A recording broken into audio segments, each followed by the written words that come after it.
Just about everything we've been told about Ebola since the beginning of the outbreak in West Africa is wrong.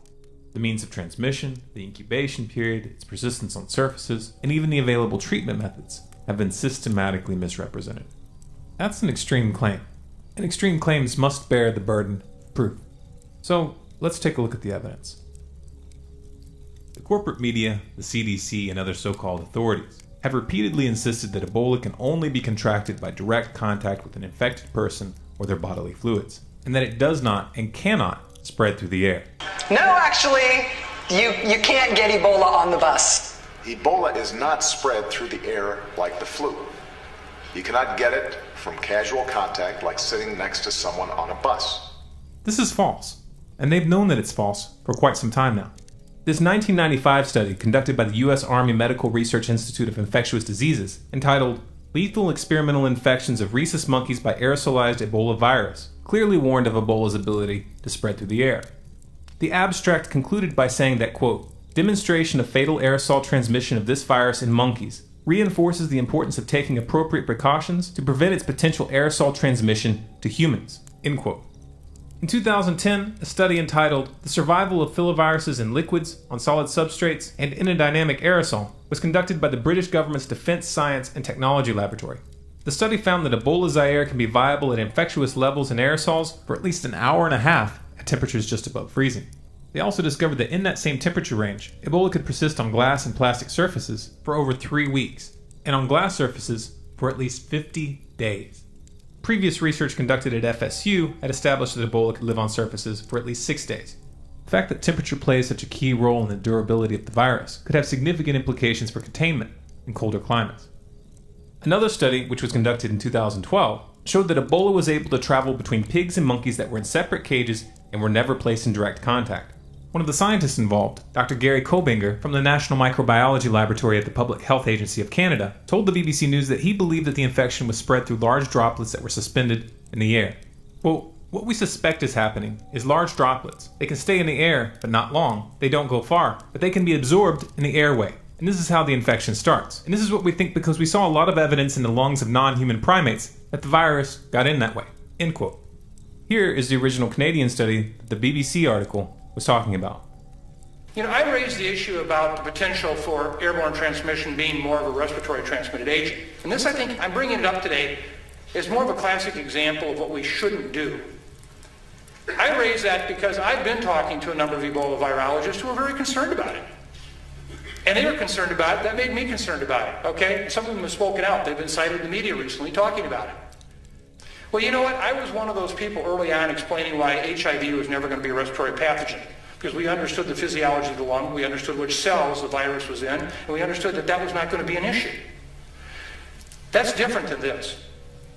Number one, we've had examples with subhuman primates where transmission of Ebola viruses occurred by the respiratory tract. We had one where pigs transmitted to subhuman primates, and it was interesting because one of the bioinformatics people who commented a lot on this actually said, well, see, that's not a problem because they think it was just from cleaning up the litter on the floor that did it, which is even worse if they had thought through it. The virus actually was deposited on the floor and re-aerosolized with the litter. I mean, that even worse, okay? The website of the Public Health Agency of Canada made a statement dating back to at least October 28, 2011, which also confirmed that Ebola was capable of spreading through the air. The page stated that, quote, 1 to 10 aerosolized organisms are sufficient to cause infection in humans. They also stated that in the laboratory, infection through small particle aerosols has been demonstrated in primates, and airborne spread among humans is strongly suspected.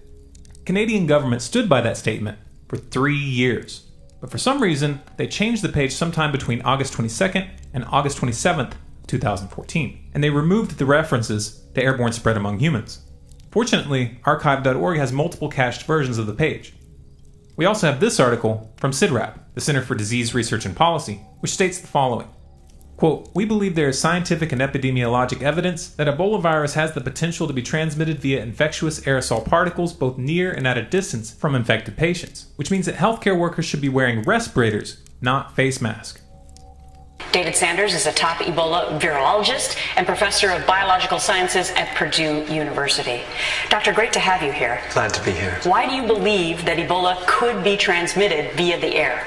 There are two basic points. The first is that a very closely related virus called Ebola restin is known to spread between animals by an airborne route. That's what all the evidence suggests. The second point is the result of our own research that shows that Ebola Zaire enters human lung cells from the airway side. So it has the inherent capacity to enter the lung from the airway. Interestingly, Ebola's ability to spread through the air has also attracted the interest of the US military. This article from the Army Times confirms this. Quote, filoviruses like Ebola have been of interest to the Pentagon since the late 1970s, mainly because Ebola and its fellow viruses have high mortality rates. In the current outbreak, roughly 60% to 72% of those who have contracted the disease have died. And its stable nature and aerosol make it attractive as a potential biological weapon. End quote. That statement is interesting on a number of levels. Now, when a virus can be transmitted via aerosols, what this means is that it can spread through coughing and sneezing. Virus researcher Charles L. Bailey, who supervised the government's response to an outbreak of Ebola restin in 1989, recently made the following statement to the LA Times. Quote, we know for a fact that the virus occurs in sputum, and no one has ever done a study disproving coughing or sneezing is a viable means of transmitting. Unqualified assurances that Ebola is not spread through the air, Bailey said, are misleading. End quote. About 3,000 aerosol droplets are expelled in a single cough. These droplets fly out of the mouth at speeds of up to 50 miles per hour. A single sneeze can expel up to 40,000 droplets. The vast majority of the droplets are less than 100 microns across. That's the width of a human hair. Many are so tiny that they can't be seen with a naked eye. Droplets which are 5 microns or less across can stay airborne almost indefinitely, as they are lifted and dispersed by airflow. When a person is sick, the droplets in a single cough may contain as many as 200 million individual virus particles. Now remember, in the original version of their page on Ebola, the Public Health Agency of Canada stated that 1 to 10 aerosolized organisms are sufficient to cause infection in humans. You might hear people downplay this risk by referring to the fact that current strains of Ebola don't actually cause coughing or sneezing. True, but does Ebola make people immune to the common cold, the flu, or seasonal allergies? It doesn't matter what triggers the cough or the sneeze. Even a smoker's cough would be sufficient to project infected aerosols. Now, I've reported on the fact that Ebola can spread through the air since the very beginning of the outbreak in Guinea. The reason I knew to search for the evidence that we ended up referring to is because in the 90s, I read The Hot Zone, and that book documented at least 2 cases where in-air transmission was suspected. You'll find these references on pages 91 and 316. In the middle of October of 2014, the CDC finally put out a document admitting that Ebola could travel through the air in droplets, and that it could last for several hours on surfaces. Of course, admitting that Ebola can actually be viable for over a month on surfaces would scare people, so telling the truth is out of the question. At this point, they claimed that these droplets could only travel 3 feet, but this 3-foot limitation is completely fabricated. A study conducted by MIT in early 2014 found that aerosolized droplets from coughs or sneezes can travel 200 times farther than scientists had previously believed. And scientists previously believed that the limit was 6 feet. So that's 1,200 feet. The MIT study demonstrated that the smallest droplets could easily span the entirety of a room and travel through ceiling ventilation units. The CDC's latest claims, on the other hand, are not based on any study. In fact, if you look at the CDC's own website describing how the flu is transmitted, they clearly state that it is spread through droplets as well. But on this page, they say that 6 feet is a limit. Furthermore, this half-baked backpedaling comes after 7 months of telling the public that the disease could not travel through the air at all. Hold on a second, I gotta take this call. Hello? Dude, the CDC changed their story again. The CDC did what? They changed their story about the droplets. Again? Yep. So it's how many feet now? They say it's 6 feet. Great. Dude, is there a problem? No, it's... This video's taking me forever. I keep having to change things because they keep changing their story. Yeah, I know, man, but I really think you should update it. Okay, I'll tell them. The CDC now says that Ebola can travel up to 6 feet in the air. But this time, they really mean it. So feel free to go ahead and print out thousands of copies of our new poster. We promise we won't update you with the information that we already have that debunks it for a while.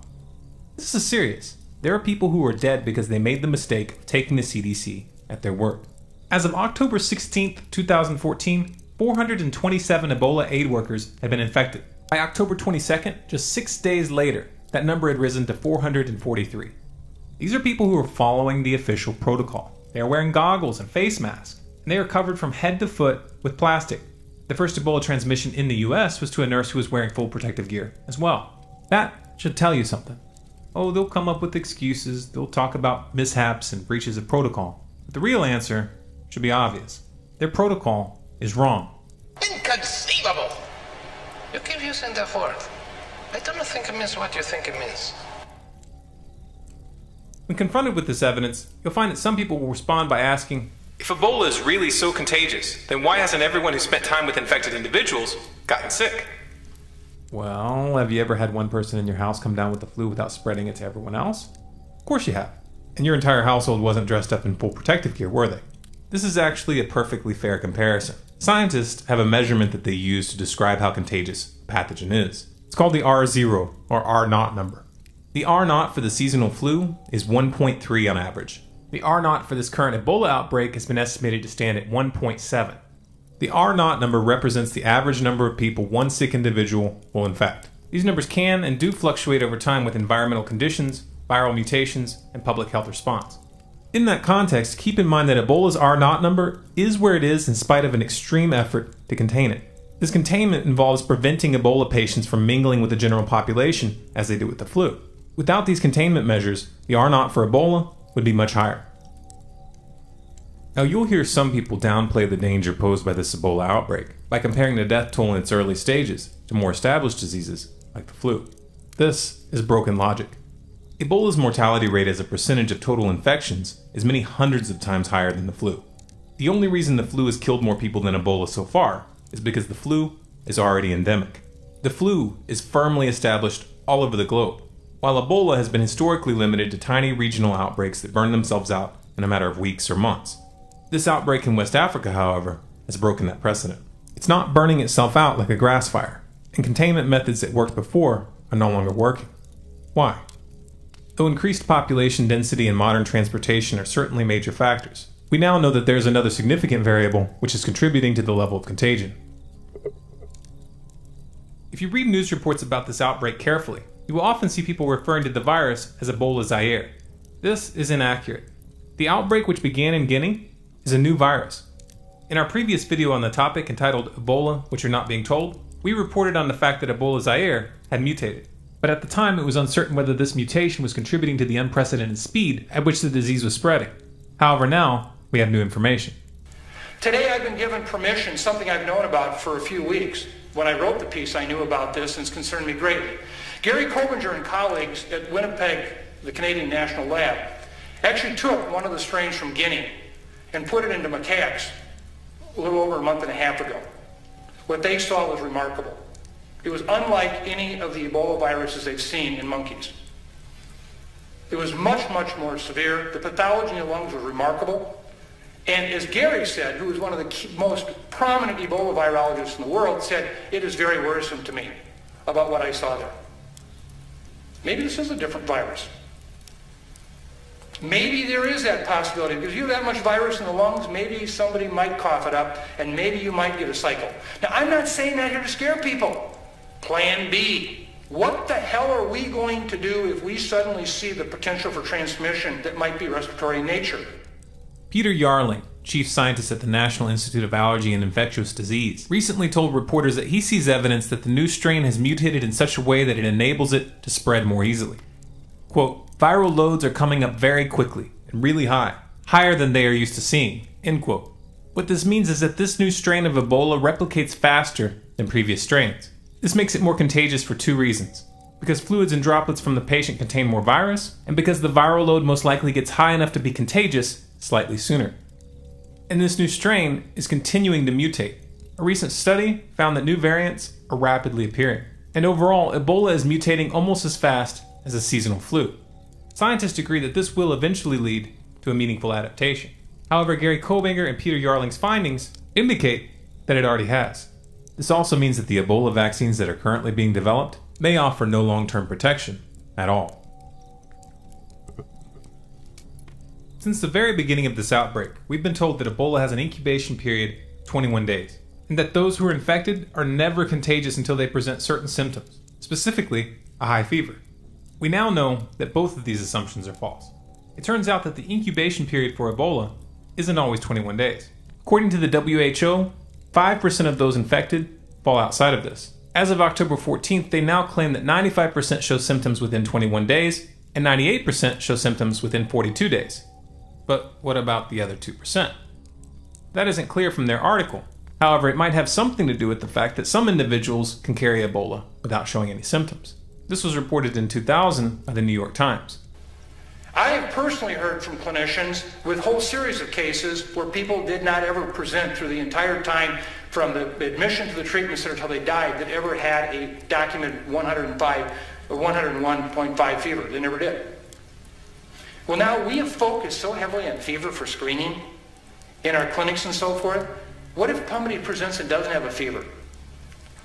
What happens then when the media gets all over it and said, you told us there would be a fever, and you told us that, but now this patient's been found to really have Ebola but didn't have a fever.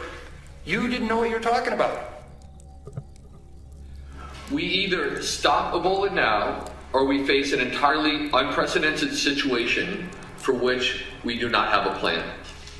For the majority of this outbreak, Ebola's spread has been exponential, with the number of cases doubling approximately every 24 days. These numbers fluctuate, and this leads to some confusion. This is partly due to bad reporting. It is estimated that the actual number of infections is 2.5 times higher than the number of confirmed cases. And some witnesses claim that local health officials are deliberately fudging the numbers to avoid panic. As a result, depending on which source you refer to and when, you may alternately come away with the impression that the worst is behind us and the situation is normalizing, or that the crisis is just getting started, and that there is a real risk that the disease will not only become a global pandemic, but also become endemic. For example, in late October of 2014, the world breathed a sigh of relief following an announcement made by the WHO that the number of cases in Liberia seemed to be slowing. This news was enough to overshadow reports indicating that the situation in Sierra Leone was deteriorating, the number of cases in Guinea had begun to accelerate, and by mid-November, Mali was experiencing a new flare-up as well. It's also important to note that this reported slowdown came right after the WHO significantly altered their calculation method to only include data from each of the country's situation reports. But even with this questionable accounting, by November 14th, the rate of new infections in Liberia was already on the rise again. This according to a report by the UN. To put this into context, in August of 2014, when the death toll stood at 826, some scientists claimed that the outbreak was already starting to lose momentum. This optimism was obviously premature. I believe this will be an endemic disease. I think we will see peaks and troughs. And we have to be careful about the peaks and troughs. I've worked very closely with MSF over the past few months. And again, an organization that I just, if anybody could win a second Nobel Prize, they should. And they have seen themselves this flash of cases, elimination of cases, shut down the clinic move, flash of cases, bring it back, shut it down, flash of cases, bring it back. We don't really understand what's going on in all that area. That's a huge piece. The operative term here is endemic. Will Ebola become established in enough places to put its complete eradication or even containment out of reach? That's what's really at stake here.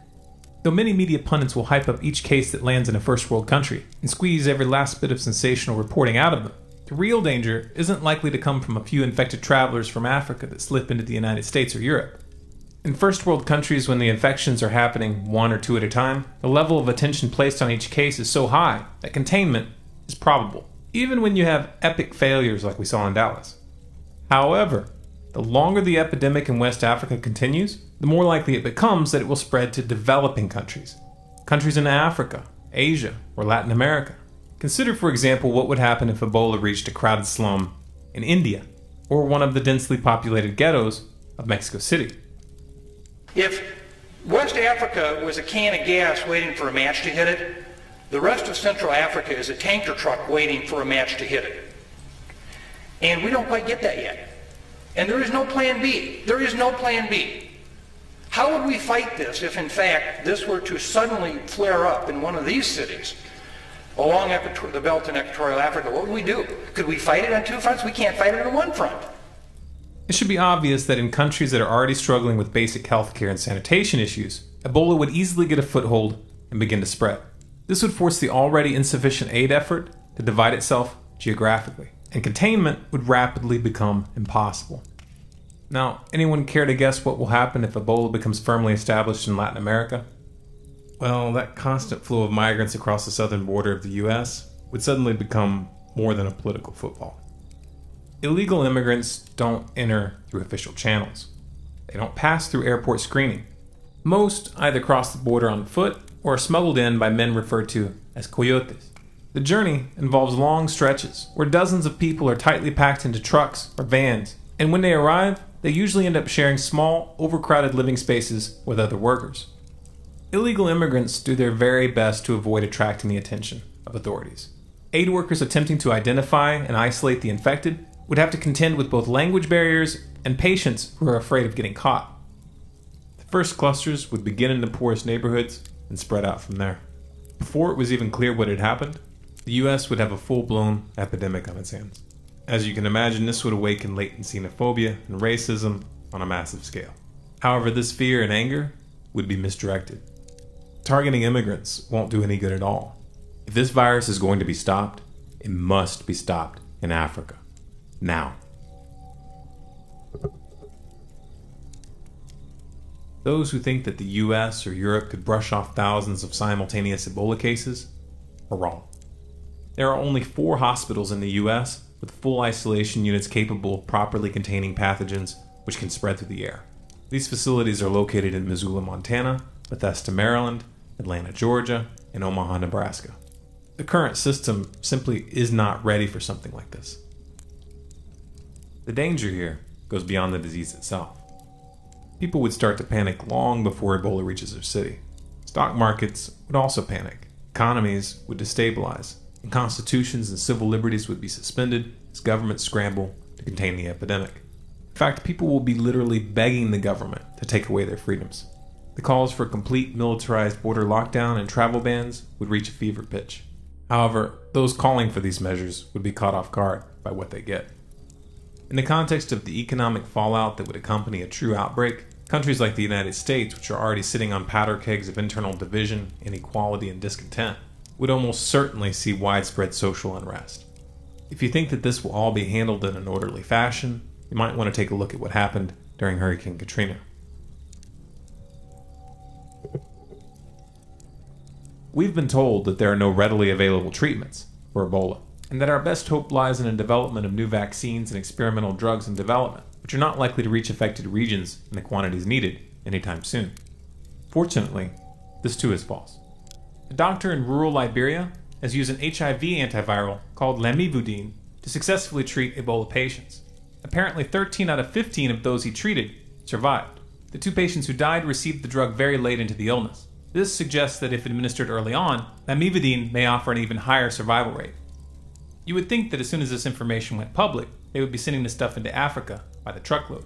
But for some reason, that's not happening. In fact, no one is even talking about this drug as an option. Why not? Why aren't they at least testing it? There are other treatments that also show promise, but they aren't being talked about either. One of them is colloidal silver. A study entitled Interaction of Silver Nanoparticles with Tachyrid Virus, which was conducted by researchers at the Applied Biotechnology branch of Wright-Patterson Air Force Base, demonstrated that silver nanoparticles are not only antibacterial, but are also antiviral. It inhibits virus replication within cells. The study specifically mentions the fact that the virus they tested with has a similar replication cycle to other important viruses such as filoviruses. Ebola is a filovirus. Additional studies have confirmed the antiviral properties of colloidal silver against hepatitis B, monkeypox, herpes, and even HIV. Now, obviously we have no guarantees, but if colloidal silver slows down Ebola's replication cycle even slightly, this would help improve the survival rate. And colloidal silver, unlike proprietary pharmaceuticals, can be purchased in your local health food store, ordered online, or you can even manufacture it yourself. It's an option that doesn't place you at the mercy of health officials or the drug supply chain. Given that this current strain of Ebola kills approximately 70% of those infected and finishes off its victims in a rather gruesome fashion, the fear factor in this crisis is considerable, and for those living in affected regions, the danger cannot be ignored.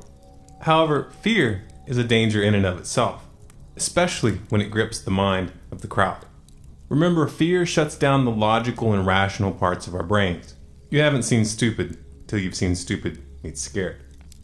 If you're facing real danger, you need to have your head on straight to take action. If you're being lied to, you need to be thinking clearly to sort it out. But if you're scared stupid, that's not going to happen. We cannot afford to succumb to fear, especially in a time of crisis. So be wary of anyone who tells you that you should be afraid, regardless of what you're being told to fear, especially when commercial interests are involved. And be on the lookout for the redirection tactic. If someone tells you that you shouldn't be afraid of topic A, but that you should be afraid of topic B instead, and should therefore take some action that they recommend, often involving a product or service of some kind, that's emotional manipulation. Let's look at an example. Lately, it's become quite common to hear media pundits hype up the threat posed by seasonal flu. You'll even hear them say that it's more dangerous than Ebola. Best advice for you and your family at this moment? Get a flu shot. Unlike Ebola, flu is easily transmitted. Flu, along with resulting pneumonia, killed 52,000 Americans last year alone. A flu shot will reduce your chance of getting flu. So get one. Ooh, 52,000? That's a really big number. Scary stuff. At least for people who are incapable of performing basic math. You see, according to the US government, between 5 and 20% of US residents get the seasonal flu each year. With a total population of 319 million, this translates into somewhere between 15.9 and 63 million people infected on a yearly basis. The CDC estimates that between 1976 and 2007, yearly flu-associated deaths ranged from a low of about 3,000 to a high of about 49,000. On average, about 90% of those who died were adults 65 and older. So if you have an unusually cold winter one year and 52,000 people die out of a total of 63 million infected, what is the kill rate? Do the math, and what you get is 0.082%. And remember, 90% of these deaths are people over the age of 65. If you were to run these numbers based on how many people under 65 the flu kills each year, the number would be 0.008%. So if you're under 65 and you get the flu, you have a 0.008% chance of dying. This is before even factoring in variables like your general health. It's categorizing smokers and heroin addicts in with people who take care of themselves. So the real number for you is probably much lower. Oh, and the vaccines that these people are telling you to get to protect yourself from this dire threat, turns out they don't work very well.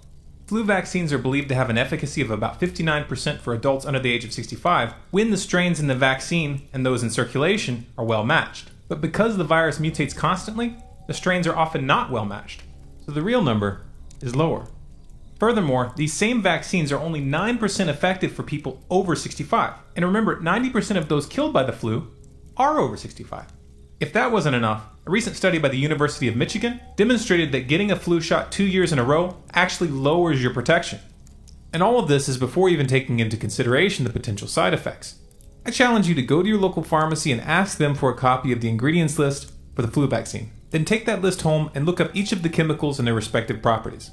If you can be scared into getting a vaccine that doesn't even work to avoid a mild sickness like the flu, which kills a very small percentage of those that it infects, as 40% of US residents apparently are, and quite frankly, you'll probably fall for anything. Blind faith is dangerous, and the stakes are about to get much, much higher. The so-called mainstream media, the CDC, and the rest of the US government have proven time and time again that they cannot be trusted. Some believe that this is merely the result of mass synchronized incompetence, the failings of a crumbling bureaucratic empire that is leaking money, geopolitical influence, and legitimacy. Others believe that malfeasance is involved, or a combination of the two. Topics that question opens up are a source of a great deal of controversy, and we don't really have time to address them properly here. In the real world, it may not end up mattering at all. At this point, Mother Nature is rolling her dice with every replication cycle of the virus. No one can predict where those dice are going to land. No one. And they certainly can't control it. Now, the vast majority of humanity doesn't want to see Ebola become endemic in multiple regions. But will they take intelligent action and on time, or will they put their faith and their lives in the hands of these bumbling bureaucrats? Like it or not, there's a good chance that that decision will affect you and your family. It's generally a good idea to hope for the best, but prepare for the worst. This means having a plan B and possibly even plan C. Until Ebola has several clusters in one or more developing countries outside of West Africa, we should stick to plan A. Plan A is to get the truth about the means of transmission, incubation time, persistence on surfaces, and alternative treatment methods out to as much of the public as possible, especially to those in countries that are already fighting the disease. Plan B is your family and community's isolation and containment plan.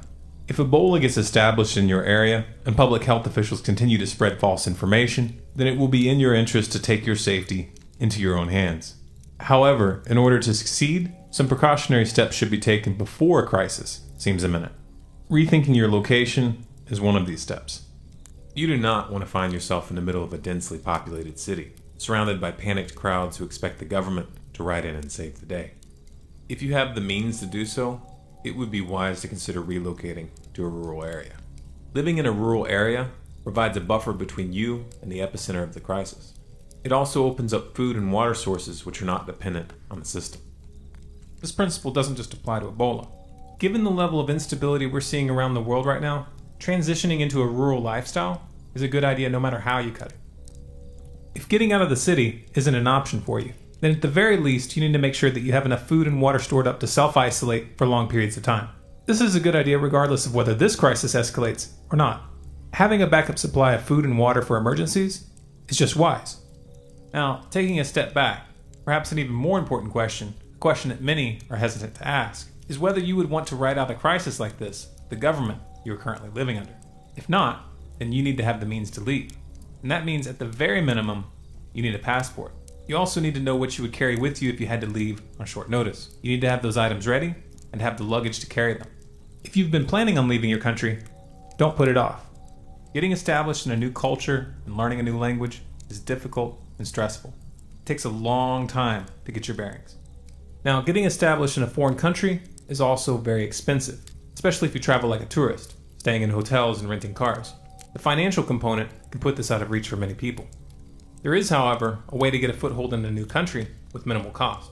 There is a work exchange program called Worldwide Opportunities on Organic Farms, or WOOF, which enables you to spend months working in rural areas all over the world with room and board covered. This is interesting on a number of levels. It gets you out of the city, it gets you instantly immersed in the language and culture, and it gives you the chance to learn farming and construction skills. Now, no matter which location you choose, it is going to be in your interest to have those around you understand what is happening.